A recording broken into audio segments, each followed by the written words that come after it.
Good evening, and thank you for joining us tonight for our Village of Alsip Committee meeting. Today's February 27th, 2023, and we'll call this meeting in order at 7:31 p.m. Can you call the roll, please? Trustee Dalzell? Here. Trustee Juarez Mendoza is absent. Trustee McLaughlin? Here. Trustee Murphy? Here. Trustee Navas Barza? Here. Trustee Peretta is absent. Mayor Ryan? Here. We have a quorum. Thank you. Please join us for the Pledge of Allegiance. I pledge allegiance to the flag of the United States of America and to the republic for which it stands, one nation, under God, indivisible, with liberty and justice for all.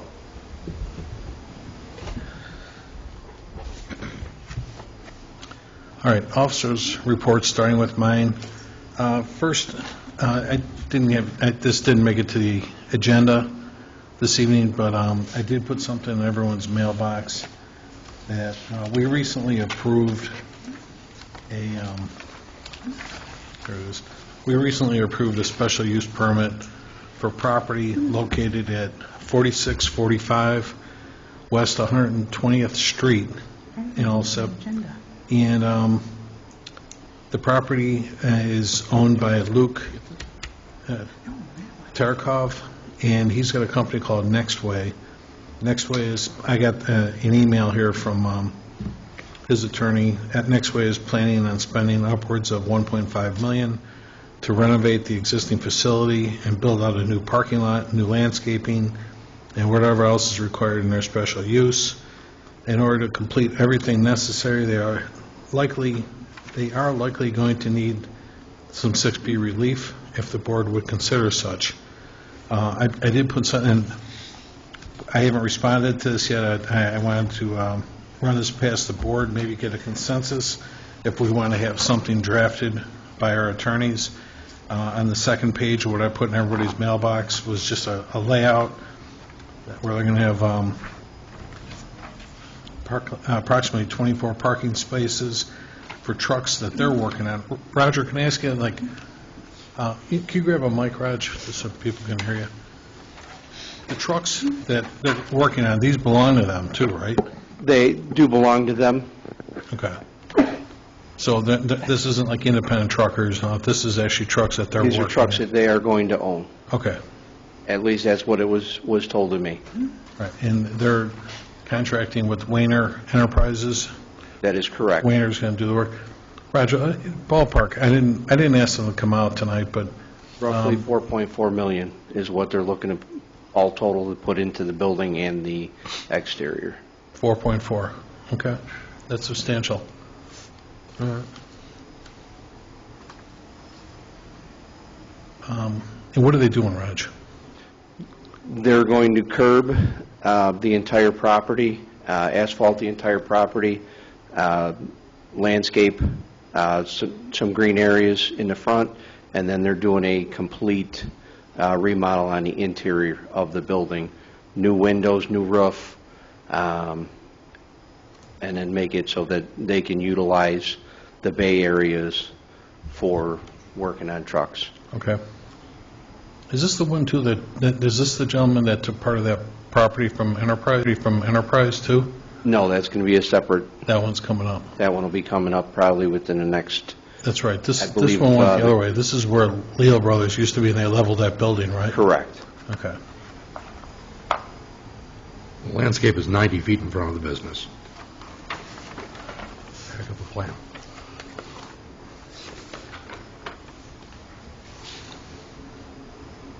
Right. I see that.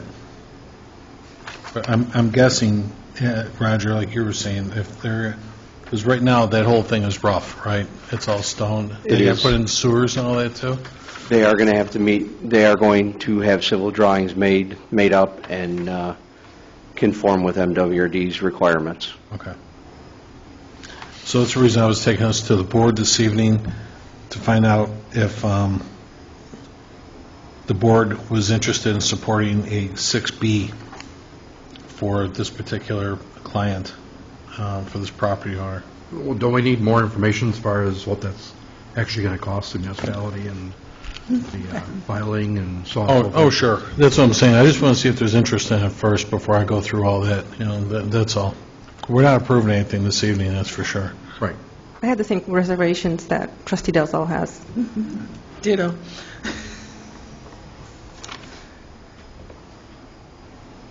It's great that they want to do this, that they want to invest in the community, and I'm all for that, but at what cost for us? Exactly, and this is prime real estate, right off of Cicero Avenue.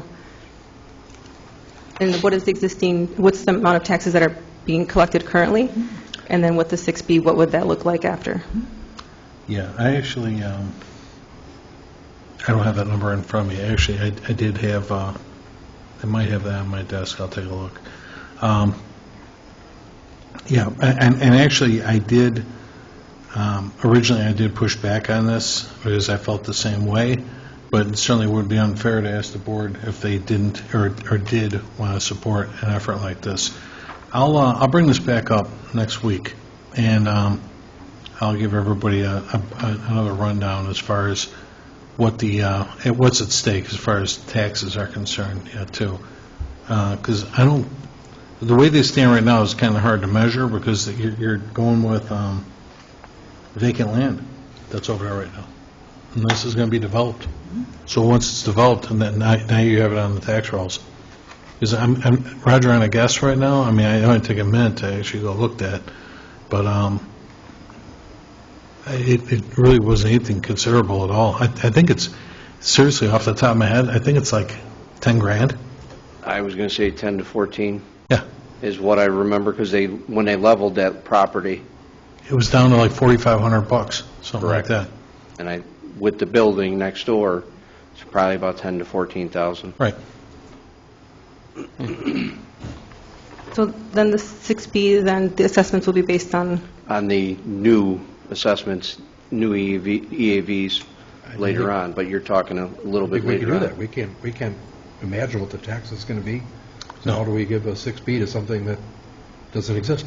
exactly. Understood. That's what I'm saying. This is going to be something that's going to be developed. I'm saying as far as getting into this, this is to make, obviously to make it possible to create a stronger tax base. That's the whole purpose of this yet, too. So, That part I get and I agree with. It's just, I think this is entirely premature at this time. I didn't have that number on here, so next week, like I said, this came back up on my radar earlier today, so that's why I'm bringing it up tonight. I'll bring this back up again next week, and I'll have a little more information where the taxes stand on this yet, too. And I'm saying it's a matter of, is it really, should it be 6B or should it be 7C, or, I mean, if it is new construction, what? It's not on a commercial street, it's zone industrial where this is at. So this would be a class 6, not a 7. Okay, so next, first thing on your agenda was a request to approve an agreement between Solstice Power Technologies and the Village of Alsip, as Solstice provides low to moderate income households with affordable energy savings.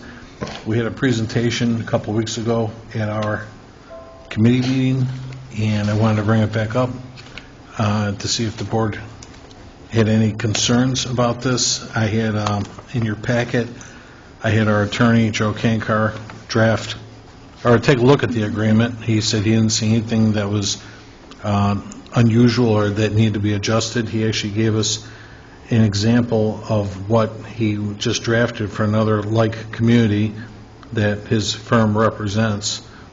And one thing we did talk about was at the last committee meeting was that Solstice wanted to offer a $100 rebate, basically $50 back to whoever signs up and $50 to the village. I'm not in favor of collecting any kind of stipend that benefits the village off this if the whole intent is to help folks with low to moderate income save money on their energy bills. The way this was presented to us too is they said that what you're going to do is you're going to save 50% on your supply. Nothing to do with like what you pay to ComEd. I actually grabbed a couple of bills the last couple of months at my house, and you would save 50% of your supply. So these are pretty consistent yet too. Last couple of months, even at my own house, they were like $34 and for just the supply. So you would save half of that, being like 17 or 18 bucks a month is what the savings would be on that. So, you could be talking as much as $210, $217 a year that you would save on something like this. And they had some qualifying benchmarks in the sheet in your packet that you saw for number of people per household, and it starts anywhere from $44,000 and goes up as high as $83,000. But again, they've got benchmarks for how many people versus the income that you need to have to qualify to even be in this program then too. And do we have a guesstimate of the amount of people who qualify within our community? We do not, and none was offered as well too. If they're going to present this agreement, I would like them to read it and make sure the Village of Justice isn't included in there. Yeah. No, exactly. When you look under that, it was the one that addressed Alsip. It was just the cover page for Justice that was on top. They could figure out our name on the other part, What's that? the title page of it. Says, the agreement is between them and the Village of Justice, Right? and they further delineate. Oh, I see. When you look down a little bit further. Okay. Okay, yeah, that must have been a typo or something. I'll talk to Joe about it. We can have the rep come back next week before we do any voting on this. Was there any concerns I can express to her from the board? Anybody have any issues with this? Well, I mean, one part of it is like each party will agree to weekly or bi-weekly check-in meetings. I don't know why we would need to do that. I mean, for them to offer a program to the residents, we're like, you offer the program, we're just letting you do it. Which part are you looking at? It's letter B under reporting and sharing. Each party will agree to a weekly or bi-weekly check-in meeting. I would agree. I don't see a necessity in having to do that if they're running this whole thing. I think what she explained last week, it was a check-in that if we were getting that rebate back on each resident, Oh. she would check in to let you know how many residents signed up for Yeah, the that was program, it. that kind of thing. Okay. So it's, okay, so that would be a non-factor. Yeah. Okay. If the board agreed, if the board wants the $50 stipend, we can certainly revisit that. I'm just one person, but I was not in favor of trying to make money off folks that are trying to save money if they're qualified under these guidelines. Well, I was the one that brought up my concerns with liability and just disclosure, if we were to accept the $50 incentive. And then the second part to that is the $50 donation to a community initiative as selected by the Solarized team. So in essence, we don't have control as to, based on this description, we don't have control as to where the monies are allocated to, correct? You mean the rebate? Correct. Based on how it's read here, $50 per meter donation to the community initiative as selected by the Solarized team. I'm looking at the bottom of the first page here, and it said that Alsip and customer and Alsip donations, Solstice agrees to honor a $100 per meter enrollee sign-up bonus in the form of a physical or digital Visa card, $100 per meter donation to the community initiative as selected by Alsip. We can have our attorney fix that and say that should go back to the, whoever signed up, the customer. I'm reading from the first agreement. Yeah. So there's another one attached below then. Yeah. Page No, 7. Okay. Yeah, no, we'll have that go back to whoever the customer is and stuff then, too. So then, if I look down here, let's see. Okay, so then what would be that initiative? Are we going to, how are we going to decide what that is? I would suggest just give it back to the the customer. homeowner. Yeah. I mean, they're the ones in need. Why would we hold on to it? They're in need, give it back to them. That's what I think. Would we do that like in the form of a credit to a different municipal bill, or how would we issue that? Well, if it's going Well, to it be a says gift it's a- card, you it's a give them the gift gift card. Just Okay. hand it back to them. And if the attorney says that it's fine if we receive that, I guess, dollar amount and so forth, however it's laid out in the agreement, then I wouldn't be opposed to it. But when I first read the language and it was first presented, I was like, liability and just disclosure. All right. And does this give them sole access? Or is it just an opportunity for somebody? This is sole to them. No, I mean, like, if we implement this agreement, we're not barring the next company to come Oh, in. no, and- no, it's just, That's- we're just agreeing to let them, yeah, no, I'm sorry, trustee, I didn't understand your question. No, they're not an exclusive contractor, they're just sponsoring this particular program is all. As I said, there's like half a dozen companies out there doing this stuff Oh, right sure. now. And I don't want to necessarily preclude any of them from coming to town. Yeah, no, there is no exclusivity, and we asked her that a couple weeks ago when she was here. All right, I'll get back with the response on how many households may qualify. Next, I had on the agenda was a request to amend an ordinance for compensation and rate of pay for certain employees and appointed officers of the Village of Alsip. And I put in everyone's mailbox just an overview of just a couple of the commissions that we have here in the village. And basically, when you look at, that's why I put some dates next to this yet, too. As an explanation, what I put on here for everyone was, in an effort to better incentivize the civilians that were appointed to their respective commissions by the mayor with the consent of the board, it seemed fair to keep those individuals engaged so they may spend more time preparing themselves for cases or tasks that they need to oversee on behalf of the Village of Alsip. Additionally, the crossing guards that tend to their respective posts every day, regardless of the weather, to create safe passage to schools, should be considered for this amendment, as well as the part-time summer helpers and boat launch attendant that we rely upon to get more work done during the better weather months, including the safety, I should say, of the and supervision at a remote location like the Calsag Canal. So previously, I went through all the ordinances. The last time that the ordinance was adjusted for the crossing guards was back in November 21st, 2011. At that time, crossing guards were, the village agreed to pay them $30 per day. So that would be $15 in the morning, $15 in the afternoon. Chief, is that right? $30 a day? Okay. It would be my recommendation to pay them, that was almost 12 years ago. It'd be my recommendation is $50 a day, being 25 in the morning, 25 in the afternoon. Just my recommendation. Section 2 was a salary for temporary summer help. Currently, we are paying them $13 an hour.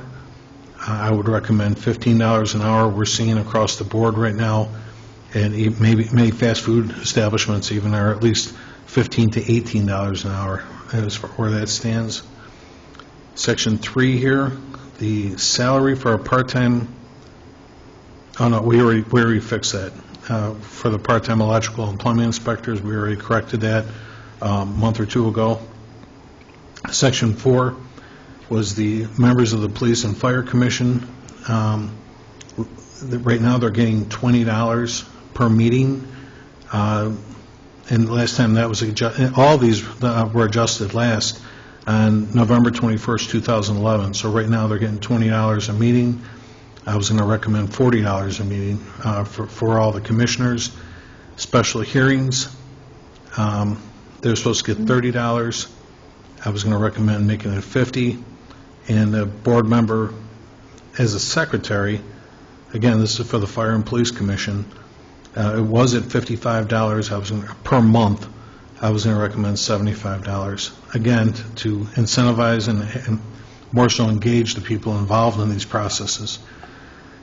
And then Section 5 here, the members of the Planning and Zoning Commission shall be paid as follows. And regular meetings, they get $21 per meeting.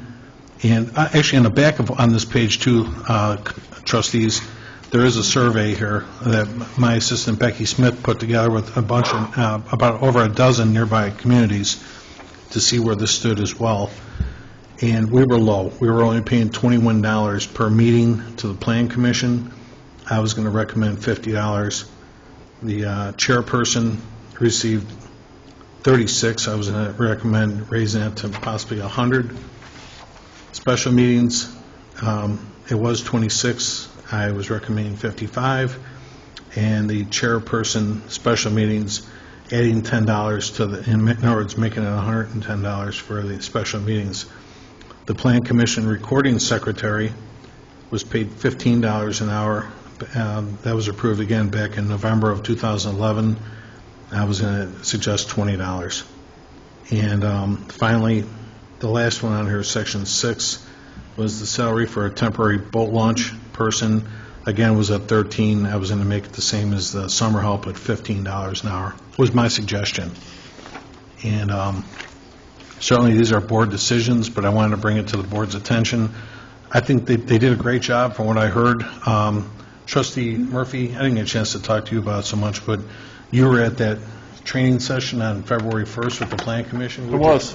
What'd you think? Very informative. There's just a lot of things in that I was not aware of, and it was Roger was there as well, and it was very engaging. It was long, but it went well, and it was really informative. I would suggest anybody take a good hard look at taking that, because it was, like I said, very informative. So I learned a lot. So I like doing this here, obviously, because this is the whole point of transparency.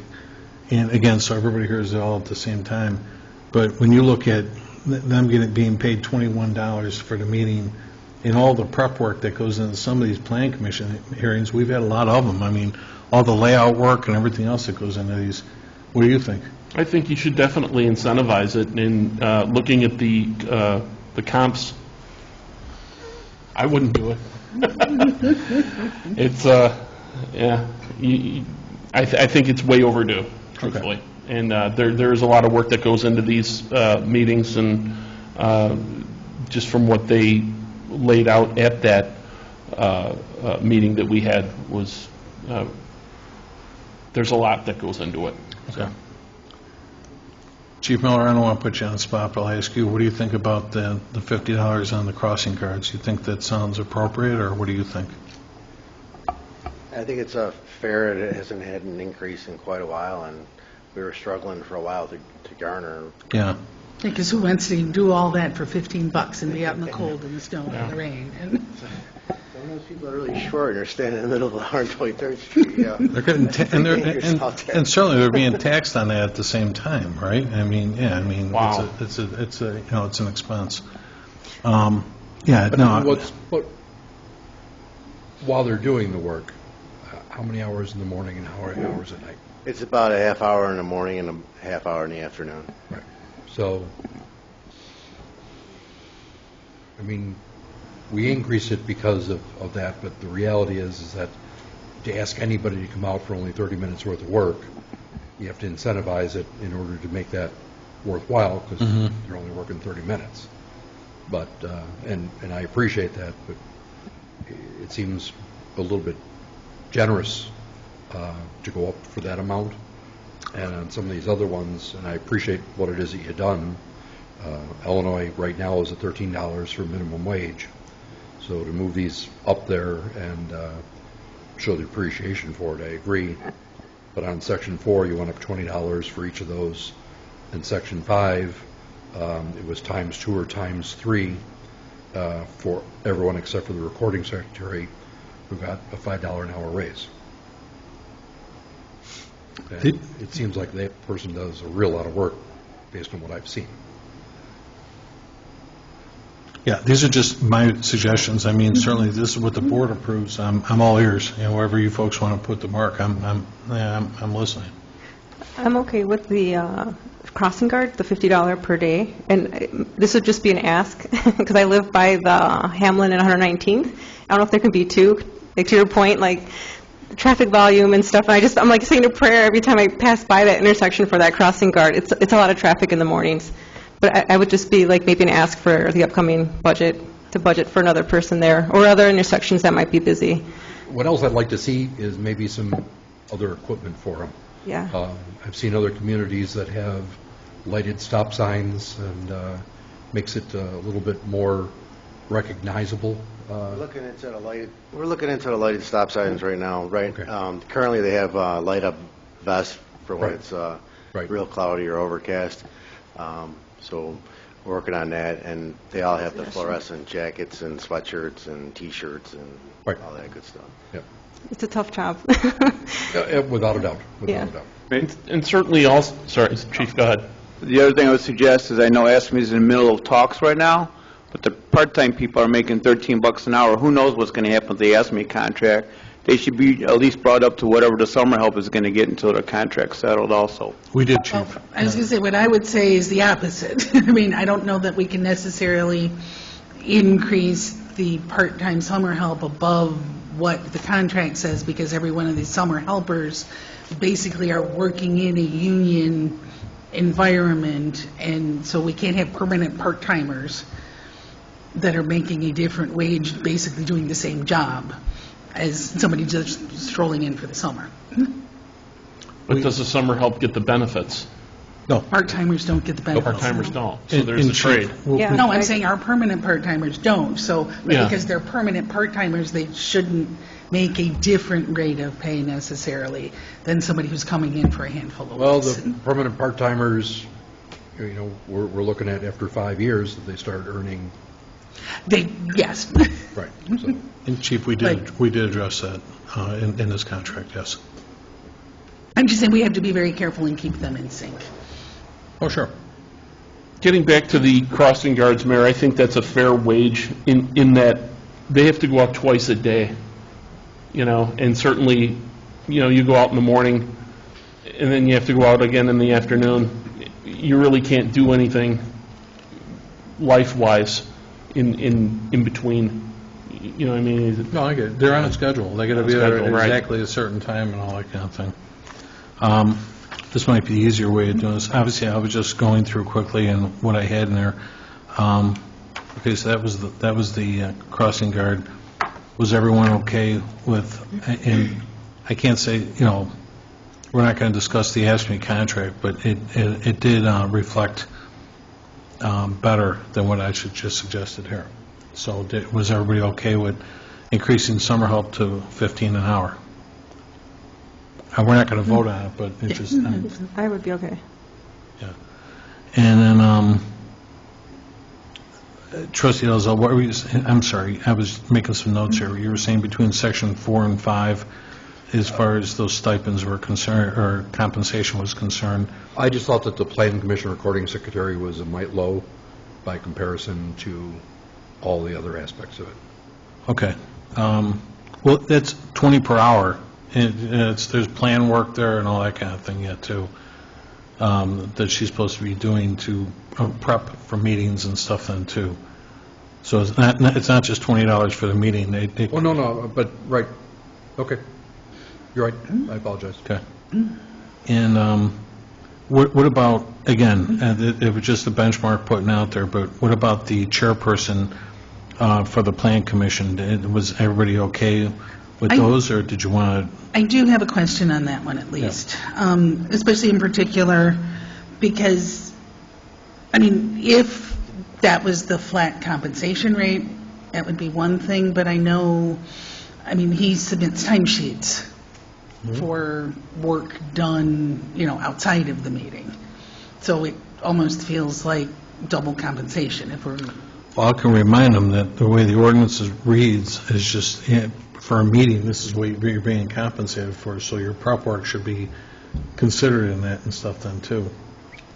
yeah, and I'm saying, I can't remember, offhand, but I know I've seen additional items on the AP reports related to that position and doing extra work, so that's why I just want to make sure it's kind of like one or the other. Yeah, no, I can remind them that we agreed on a flat fee on this kind of thing yet, too. Because that's the way the ordinance read, unless it got past us, and, I appreciate you bringing that to our attention. How about the Police and Fire Commission? Any questions on those? was an increase of like $20 per meeting for those folks. But I do agree with Trustee Dalzell's point in that, I mean, both Police and Fire Commission and Planning and Zoning were all established in 2011. And at that point in time, again, a regular meeting, they were only $1 apart. And so the proportions are not the same in terms of the increase between. We can make them all the same. And that's fine. Did you want to make it, 50 or 40? It seems to me that each are as valuable as one another. Yeah, all right. Yeah, that's my point. All right. Well, we'll leave them at 50 then, all right.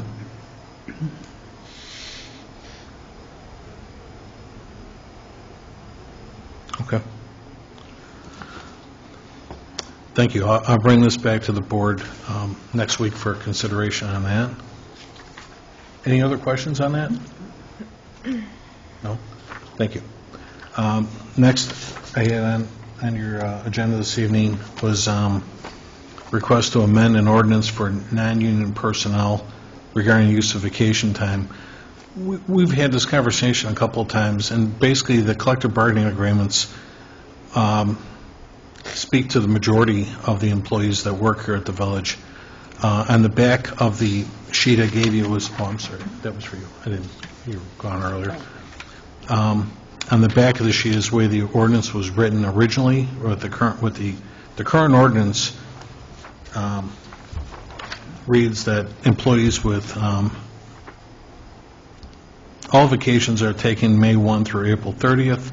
First-year employees get 5/6 of a day, which is actually 6.66 hours paid vacation for each full month worked following the month that they were hired through the next April 1st. What happens in some cases is that we've actually hired personnel here, and depending on when you're hired, the idea was to accrue 10 vacation days, because in your second year of employment, you were getting 10 days off. And what happens is sometimes in order to get to that enough accrual period, it happens a lot here, but let's say like I know our HR manager, he was hired in August. He would actually have to, so in other words, he wouldn't even have he wouldn't have accrued 10 months worth by May 1st.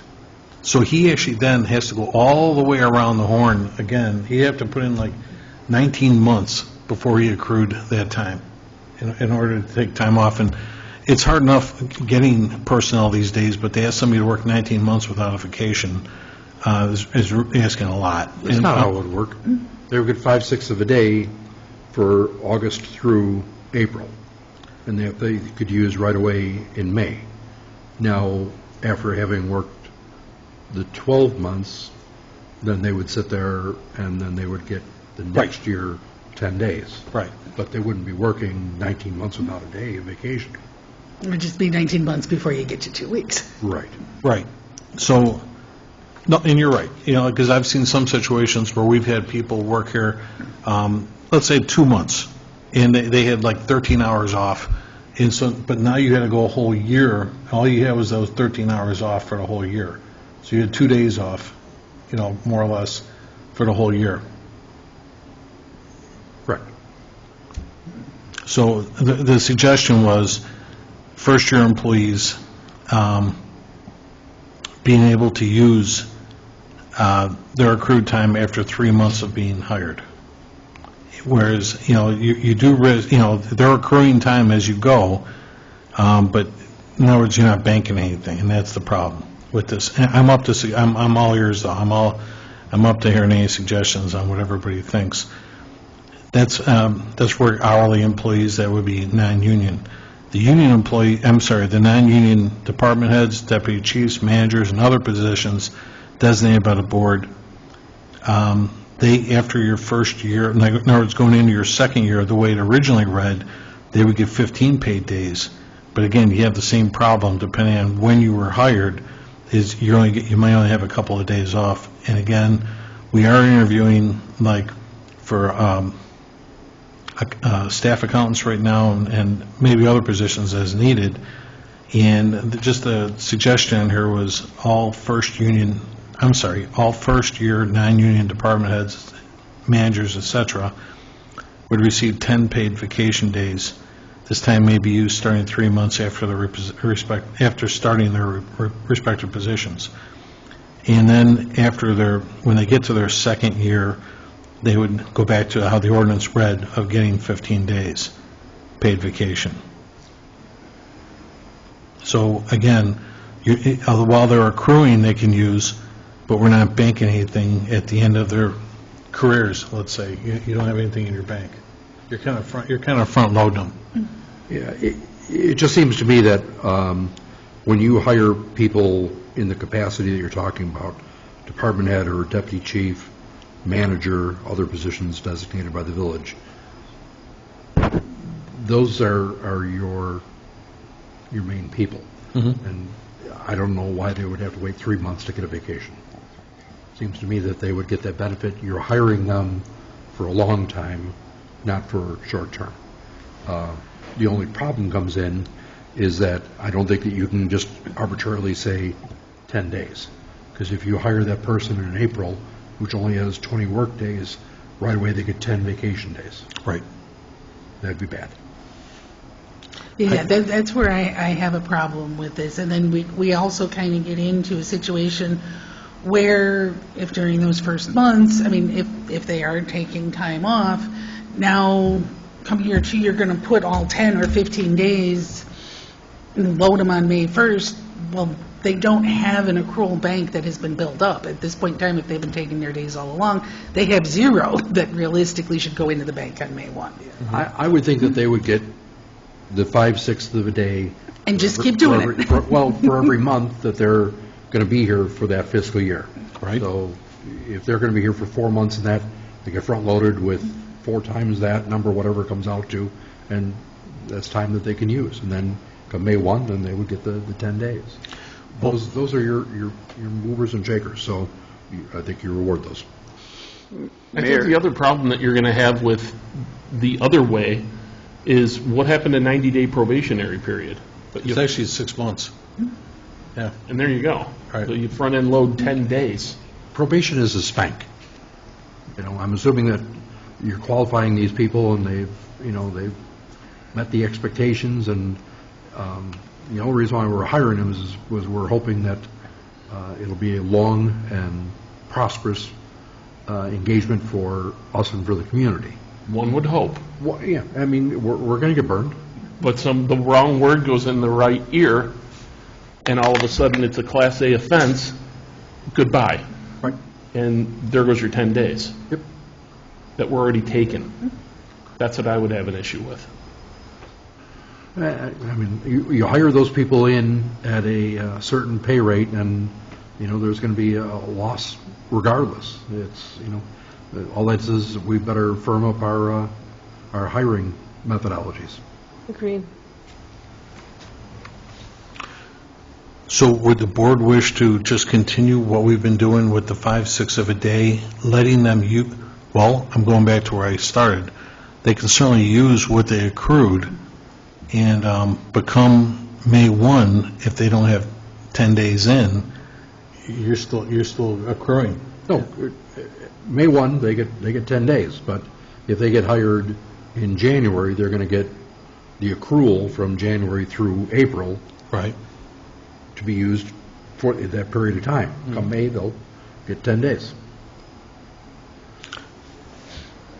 So again, just to be clear, the 5/6 of a day, let's just say, like in HR's case, he was hired in August. So after his first full month, call it September, in October, he could start using that 6.66 hours. Me personally, I'd say right away. You're a manager, and when a person first comes here, more than likely they've got other things in their life going on that they might need a day. Right. And the reward is that, you're one of our people, and you're leading division, unit, whatever it is, treat them as such. Oh, I'm with you. I'm just trying to, trustees, I'm just trying to simplify the onboarding method here, so when they make a job offer, they can say, listen, you're going to start with 10 days here. Right. So in the case of HR, hired August, so he would get September, October, November, December, January, February, March, April.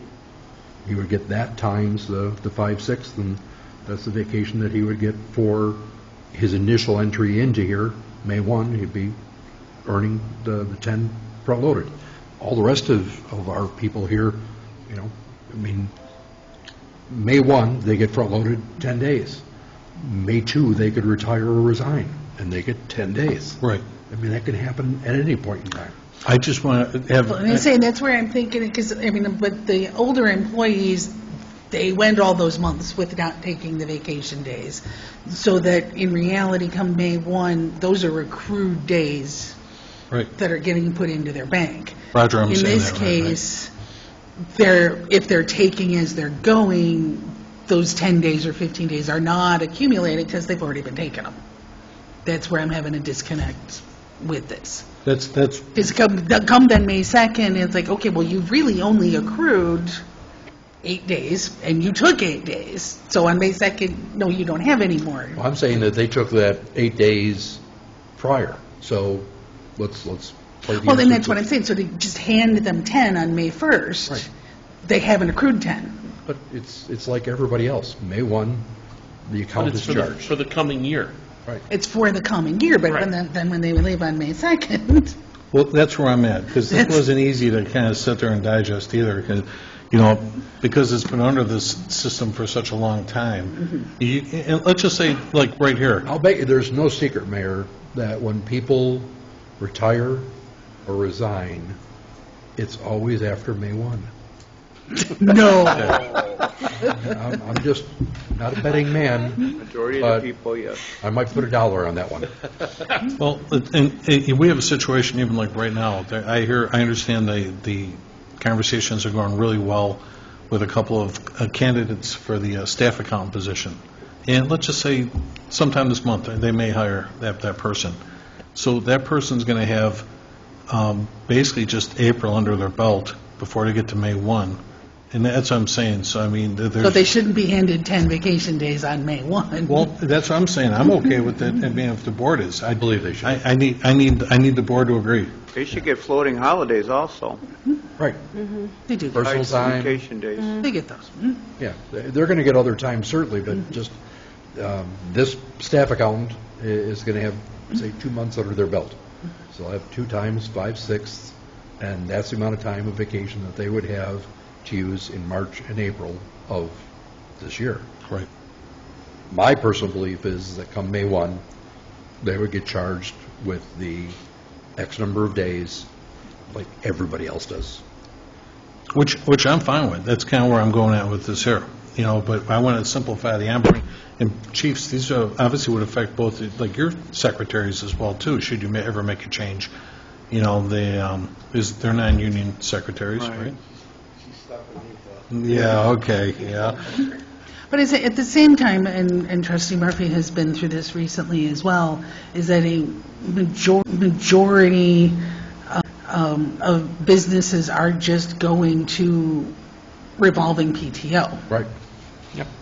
Which then doesn't, I mean, there is no date and time where you get 15 days loaded onto you. You continue to accrue as you work, and if you leave, you know, you're not, you Stops. only get paid out what you have actually accrued. Right.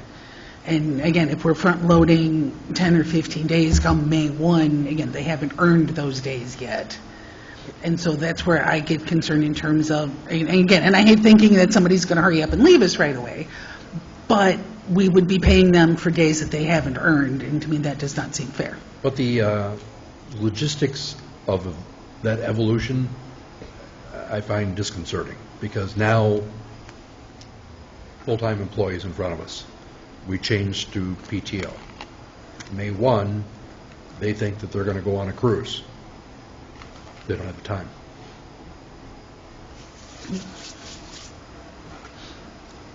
Well, now, and I will admit, I mean, in the program that I'm currently in, you can borrow up to 40 hours.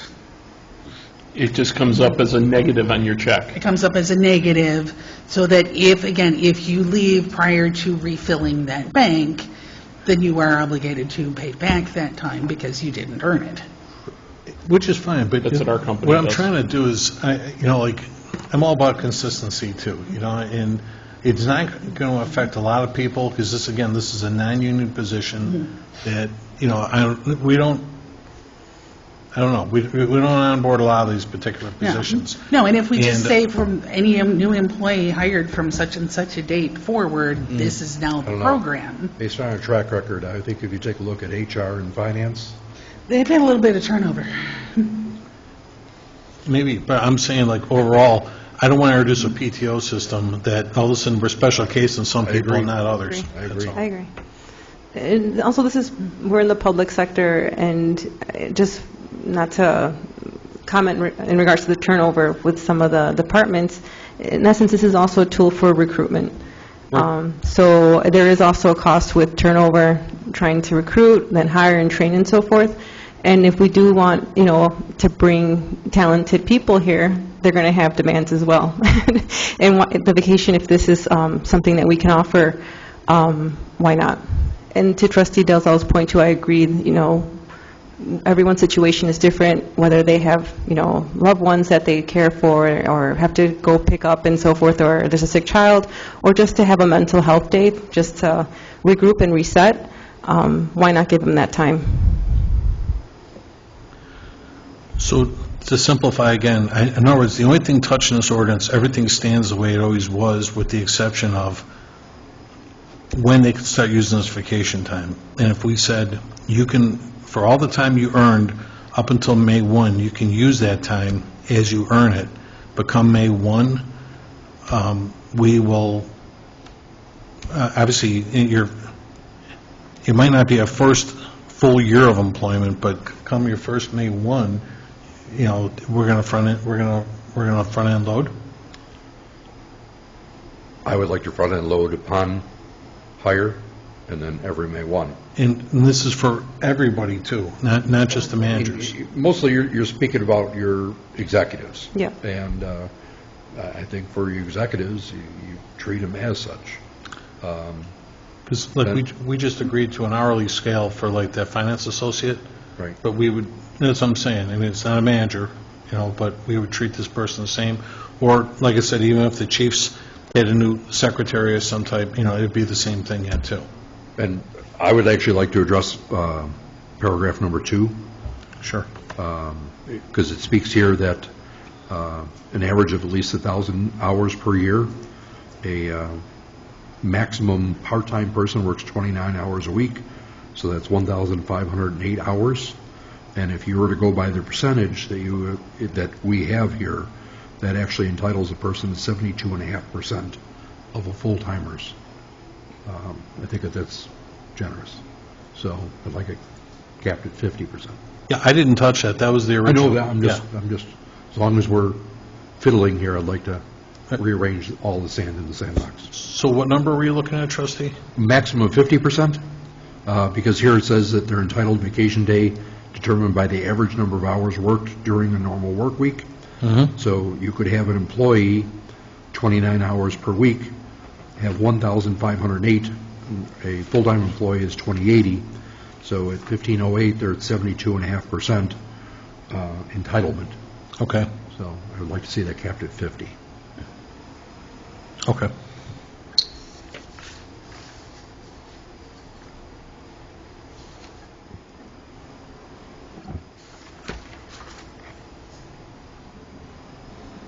Or just, rather than going through the math of it, if they work 1,000 hours per year, just make it 50%. 50% of whatever hours you worked. Correct. Yes.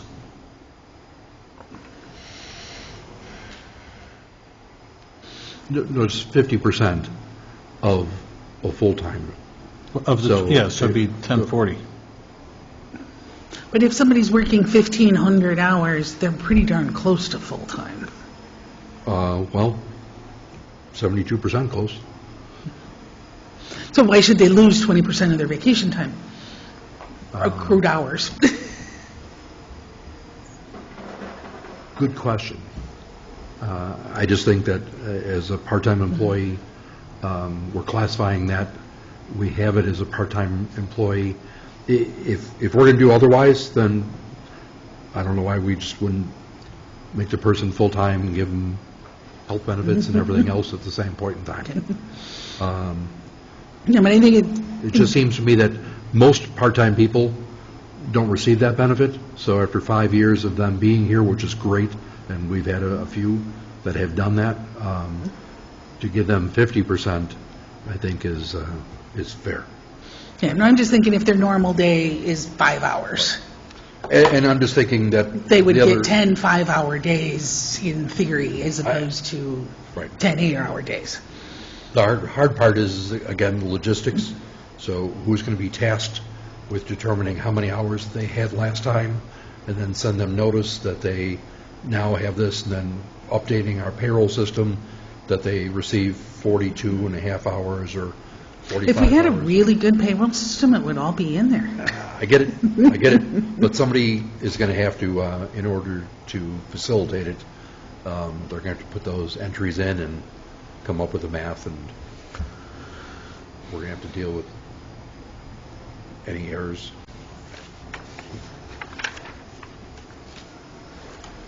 All right. Thank you. Any other questions on that?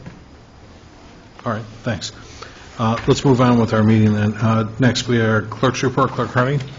Thank you, Mayor. I have the presentation of the February 20th, 2023 board meeting minutes, and that is all I had, Mayor. All right. Our engineer was excused this evening, so we don't have an audience, so we'll pass on our public forum. Next, we have standing committee reports, Finance and IT. Trustee McGlowan. I will have the usual list of payroll and accounts payable for approval next week, Mayor, and that's all I have. All right, thank you. Fire report, Trustee Murphy. I have a update on hiring of 3 firefighters. Chief? All right, we're processing one person right now. He's made it through the background check. Thursday, he has his polygraph. If he passes that, he's got his medical on Monday. We'll be looking at starting him on days March 20th. The other 2 is going to have to come from our next list. Our app's closed out today. We have 20 applicants. Good. We have our mandatory orientation by virtual on March 8th. Their testing will be between the 14th and the 16th.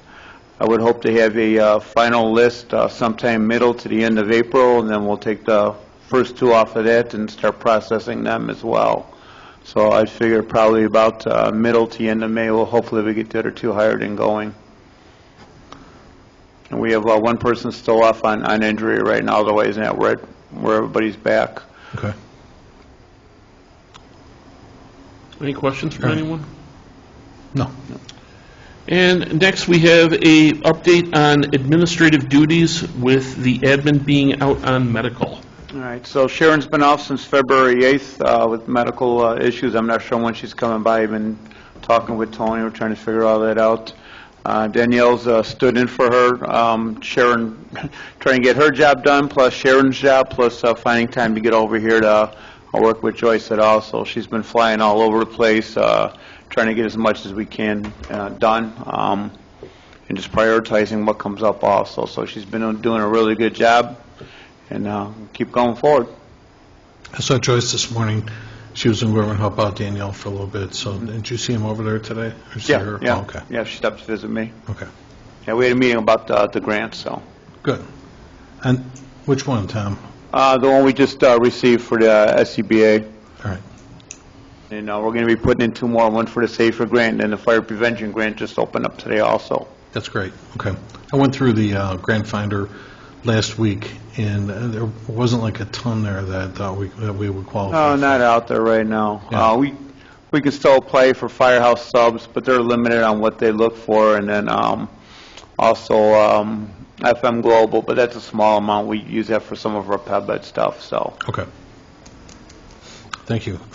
Trustee Murphy, anything else? No, sir, that's it. All right. We'll go to Police and Traffic Safety. Trustee Dalzell.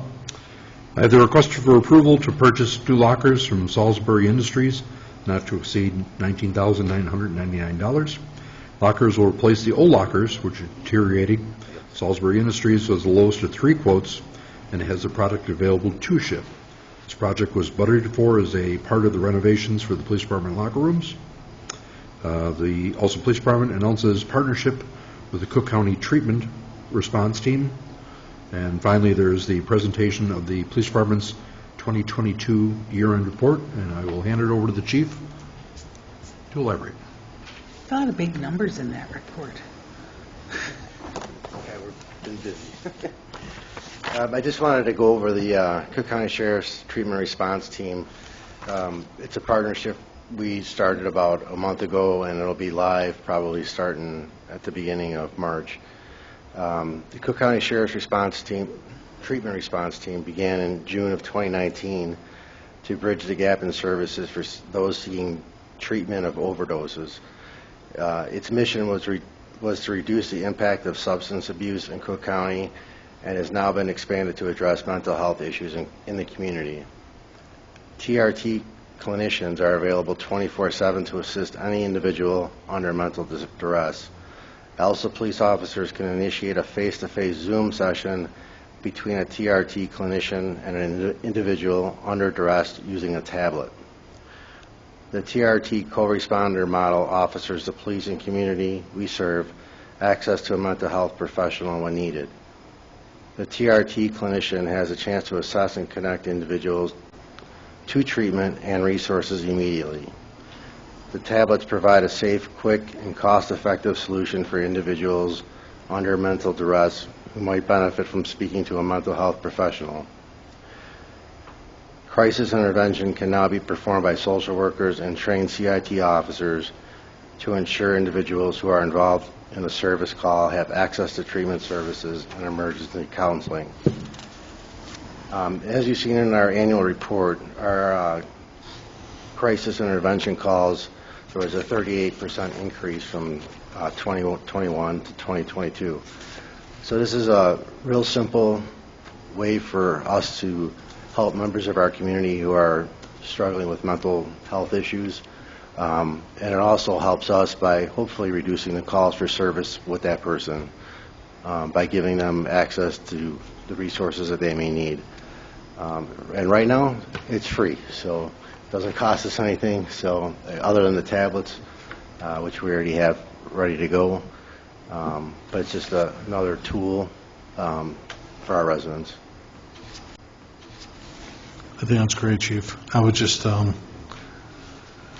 going through some of the call, some of the parts I always that stand out. And first off, congratulations to your officers. I mean, you had 7 overdose saves this past year, huh? Yeah, it was actually, I think that was actually down, but it's been pretty steady the last few years. Overdose saves. Last year, yeah, the last 2019 and 20 were 4 each. Last year, 2021, you had 2 saves, but 7 saves in 2022. That's huge. Great job to your officers, Chief. And then no fatal accidents, which is always a good sign. We had 1,200 traffic accidents, 1,248. And as you just cited, 192 calls for crisis intervention. Some of that is, obviously our officers are more trained in that subject area now, so they're more able to identify those people as well. So there's a give and take in that as well. Chief, you've seen the app that you brought out a couple of years ago. You seen any benefits to the app? More people using it? I mean, tip lines and things like that. Do folks use that? The app, I can pull the numbers on that as well, but the numbers have continually risen as far as people subscribing to it. Okay. At all the events we attend, we hand out the little business cards for people to scan it, the app. I had a lady 2 weeks ago from Heritage. I was trying to help her download the app on her phone. When the Congressman was here, we saw, yeah. So it's popular. It's simple to use, and people like it because it has a crime app. It's not real time, but it updates every 24 hours or 36 hours, so they can see what's going on in their community. It takes the place of neighborhood watch a lot faster and a lot easier at the tips of their fingers than coming to meetings and stuff like that. Very good. Board two, once they're done, certainly we'll take a tour, but big congratulations to both Chief Miller and Roger Early they're doing a great job remodeling the locker room for the police officers downstairs. It's coming together really well. It looks really nice. We want the officers to have something to be proud of, and I can appreciate for the years everybody just kind of dealt with what was there. But, Roger just had the showers improved, and those are huge. To be able to have respectable showers. Chief's redoing the locker rooms right now. It's like and Trustee Dalzell just brought up with having some lockers to replace the old school steel ones. Those are probably from the 70s and stuff, too. I think it was Officer Dalzell back then. Those lockers were. They're good ones, they're nice, tall, skinny, that kind of thing, But no, it's in today's in today's workforce. Certainly, the officers are downloading a lot all day long between the jobs, the people, and everyone's got issues, and you need a good place to kind of Bless you. collect yourself before you go home to your family at the end of the day, and it's something to be proud of, and you guys are doing a great job, and so when we get done, we'll take everybody down and show them what you guys are doing there, too, but good job, you guys. Thank you. I appreciate Roger's help and the project management downstairs. Rick, you won't recognize it when you're down there. It's a big turnaround. I had one more thing, though, Sure. Mayor. This was a letter of recognition for Officer Mark Pedzimez. This occurred on February 2nd, 2023 at approximately 10:30 p.m. Officer Pedzimez was on patrol in the area of 119th and Central Park when he observed the vehicle operating down the roadway without functioning headlights. Officer Pedzimez curbed the vehicle, encountered the driver of the vehicle who was nervous, provided an excuse for his actions that could not be verified. The driver was placed in custody since he did not have a valid Illinois driver's license. During a search of the vehicle by assisting Officer Gonzalez, a Glock 27 handgun was recovered from the vehicle. The firearm was loaded, and the serial number had been obliterated, making it unidentifiable. The arrestee was charged with possession of a defaced firearm, possession of a firearm no FOID, possession of ammunition without a FOID, which had been recovered on the offender's person. Your actions during this incident are worthy of special mention and recognition. Your continued efforts and hard work make it possible to turn a simple traffic stop into a felony arrest while taking illegally possessed firearms off the street. Please accept my personal congratulations on a job well done. Respectfully, me. Very good. Great job. And certainly, Chief, we agree with you. I mean, please express our thanks to the officer as well for keeping us safe. Good eye. I know Mark's kind of new to our department and stuff, but it's good to hear he's doing good police work. Yeah, very good. Yep. Thank you. Thank you. Trustee Dalzell, anything else? That's all I have, Mayor. Thank you. Okay, I thanks. just want to take this opportunity while we're on the police section. In terms of reading the report, and not everybody that may be watching this meeting gets to see this report, but looking at the use of force section. I mean, considering how much, that those kind of topics make the news these days. And to see within our report, out of the total 31 use of force events, that 0 involved deadly force, which, as I said, huge shout out for the police department and being able to control 28 out of the 31 incidents with weaponless control. I just think it speaks volumes for the integrity and the great job that our department does. I appreciate it, and that's Sean's area of expertise. He takes great pride in teaching all kinds of pressure points and all kinds of crazy stuff. We also, to follow up with that, we had a 38% decrease from 2021, so that was another big kind of a step down from where we were in 2021. A lot of things contribute to that, but... Yeah, don't mess with cops. No, like you said, Chief, that was actually a 31%, a 38% decrease from 2021. That's great. As the trustee pointed out, that we're able to control these situations well without having to use force and stuff then, too. That's great.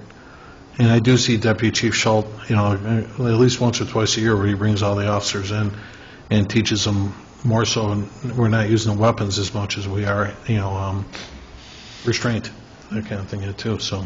I have to remind him of his age from time to time. I appreciate the report, and if I can comment as well, one of the questions that stood out was, how do you feel about the safety and security of the village? And of all the respondents that responded, only one said unsafe. So I think it's also a reflection of the efforts of the police department, and also just, I think, the public engagement to try to get the word out of how one can be proactive in being safe. And I just I'll reference one of the social media posts that I saw about the stickers on the back of your car, kind of like how you're telling people your business and what hours you'll be home roughly based on that, and you don't really think about it until you actually see information like that come across. I appreciate that. Like I said, the app is a big part of our engagement, just as much as Facebook is. And I compliment our social media person. Continues to do a great job. I had a meeting with her last week. She's currently updating our website and stuff like that, so it'll be a fresh look for that as well coming up. Yeah, everything looks really polished and professional, so I like it a lot. And hopefully we could do something like that for the village social media page, too. I'm sure she's available for the right price. Chief, I know you'd say something if there was a problem, but since we've gone with OLREC, Oklahoma Regional Emergency Communication, we're good with them, with no problems or anything like that? Everything good? No, everything's working out well. We're still in progress on our new building, but they've transitioned from a private company to going back to their own dispatchers, and they've been staffed really well and haven't had any issues since then. So. Very good. River Nate, I know, a really, really professional place. Well run. I hear about his place all the time, yeah. But, no, great to hear, Chief, and again, great report, too. So thank you, great job, well done. Thank you. All right, we'll finish our meeting here. Next, we had the Public Work and Boat Launch Committee. No report, Mayor. All right, and that boat launch will be open next month, April 1st, when we open the boat launch. Sewer and Water, Trustee Navas Esparza. No report, Mayor. Okay.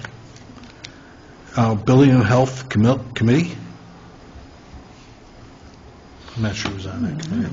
Trustee Dalzell, Trustee McLaughlin. How about if we just do a request for approval of a height variance of 6 foot for perimeter fence at the property owned by C.J. Erickson Plumbing, 4141 West 124th Place in Alsip. If I may, Yeah. I do apologize for the verbiage on that. What Matt is looking to do is install a 6-foot chain link fence with slats around the front perimeter of 4131 West 124th Street. I just took this offline, Roger. I didn't get the address from you. 4131 Okay. West 124th Street. He is looking to come out 55 feet from the building line with the chain link fence. The current building setback is at 65 feet. This would give 10 feet from the curb. Matt would like to utilize that 55 feet in front of the building line for miscellaneous equipment, which would include shoring, street plates, and shoring boxes. The building department has reviewed the site and does not have any issues with the request at this time, and I also did pull it up on Google Earth. So part of the variance, aside from being 6 foot, as Roger said, it's the setback that, he's going to be set back 10 feet off the street, Raj? That is correct. That's what his ask is. And the It should be 25 feet. right, and the reason being too is, while we can't disclose other plans, he's consolidating some equipment to this side of the yard, and he's trying to, Sorry. Mr. Erickson's he's consolidating his equipment storage, and he wants to put it up in that particular, what we're looking at right here, and then in front of his building. It's, Roger said, and you're looking at an overhead view from a Google Earth shot, it will not obstruct the street or a corner either. Yeah, so that would be my initial concern, is there any... No, because there's a 90-degree corner in front of it. Presently, there's a gate right here. He's going to remove that and then move it out 55 feet from across 100 feet and back to the building to secure it. And then presently, this is all gated now. What he's looking to do, because they purchased Grand Clay, is to enclose this also. This way, there's no way they can gain access into the equipment, and that's going to be stored in the rear of the property. So the additional fencing is going to be along residential? No. Or just, okay. I just saw you pointed, I know it's kind of far. This is all existing. Got it, okay. This is all existing right now. Okay. And, you know, trustee, you can't see from a topical view, but even the elevations where those homes are at, those are actually higher in a sense than what the street level is where that property's at for C.J. Erickson. And the block behind them, there's actually, like Roger, you said, there's almost like a privacy fence that runs the whole length, don't There's a there? 6-foot privacy fence, plus there's the MWRD in between. Right. There's about 18 feet, and then there's the houses Okay. that have their own fences. So, yeah, they're looking for a little more storage yard in front, and what you're looking at, trustees, there's a 90-degree corner there, but it will not impede vision as you make that turn because it's opposite the corner.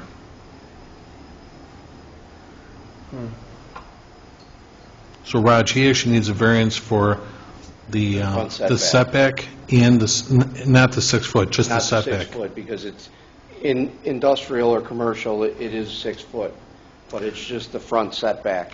So, It should be 25 feet, so he's asking for it to be at a 10-foot instead of a 25-foot setback. okay, so we actually need, the way we're going to have to write this now is request for approval for a variance approving a 10-foot setback? 10-foot rear, 10-foot front setback, or building line setback. Approving a 10-foot, What did I say, does that put the fence on easement at all? Not on that site, no. Aren't the setbacks just for buildings, not for fences? It's No. for buildings and fences. You're not supposed to build in front or put anything to obstruct beyond that 25 feet, according to our ordinance. Well, we have residences that have the setback, and then they have front yard fences. They should have gained variances. And some have, some haven't. yeah, they're supposed Some to, just put them up. right, you're supposed to line up with the house anyway, the front of the house. But even with those in the front, they can't go past to the sidewalk. Correct, they can't go past the sidewalk, and anything in front of the building line would be 3 feet. So as trustee asked, there's no utilities that are going to run interference or anything like that? On that side fence? Not to my knowledge. Okay. Doesn't mean up to the front of the house. And there will be a 20-foot gate that lines up with that concrete. Right. That finishes the fence. Yeah. All right. All right, any questions for Roger, trustees? No? Thank Yeah, you, because he already trustees. answered the big question I had, was it a variance of 6 feet or a variance to 6 feet? So if you can let Matt Erickson know, we'll put this on the agenda for next week. Okay? Thank you. Thanks, Roger. Next, we'll go to Human Resource and Insurance, trustee Murphy. No report tonight, Mayor. All right. Special Committee Reports, Economic Development, trustee Nava Esparza. Just one update is someone brought to my attention that the Metropolitan Mayor's Caucus has a cohort program that they're running in partnership with Planning Aging, and the deadline is March 17th, and I'm not sure if the village would be interested in applying to be selected as a recipient of or to be a part of the cohort. It just looks at the intersection between municipalities, the physical environment, human resources, elected officials, and aging network stakeholders. And some of the past cohort participants for 2022, for example, included Highland Park, Maywood, Richmond Park, and Yorkville as well. So I can always send this information to the board to see if this is something that we should move forward, but I don't see any harm in it. If selected, it seems that they would develop a plan, engage with the community with public meetings to have stakeholder input, and also potentially provide a technical assistance if we're eligible as well in regards to addressing infrastructure suggestions or needs of the village related to aging. So I can share this via email with the board, and if we can bring it up for further discussion if the board is interested at the next meeting. All right, and that's sponsored by the Department of Aging? It says the Metropolitan Mayor's Caucus, and it says Planning/Aging. Are pleased to announce the applications are now open for our Aging in a Changing Region program. And then it seems that it's funded by the Foundation for Aging, RRF Foundation for Aging.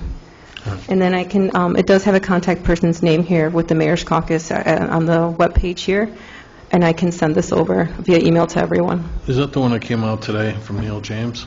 I didn't get it from that person. Someone else mentioned it to me in conversation. But there's several examples of previous plans that they've created for other municipalities.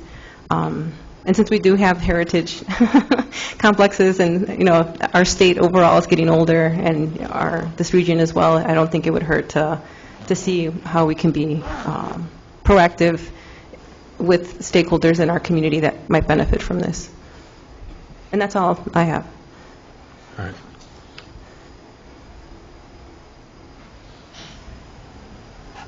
All right, I'll double check too. I'm a member of that, and I get the notices all the time. I had one that just came through today from the director, Neil James, out to see what he was, that just came through this afternoon. Next, we had the village properties, Trustee McLaughlin. Roger, any update on the signs? I do not have any dates at this time. It is being fabricated at this point. I will definitely look into it and have a report for you at the next committee meeting. Okay, great, thank you. And then otherwise, I just received the January activity report at 5 o'clock today, so sorry it didn't get into the packets for this week, but I will have it for the board meeting next week. And that's all I have, Mayor. Okay, thank you. Ordinance and Legislation Committee?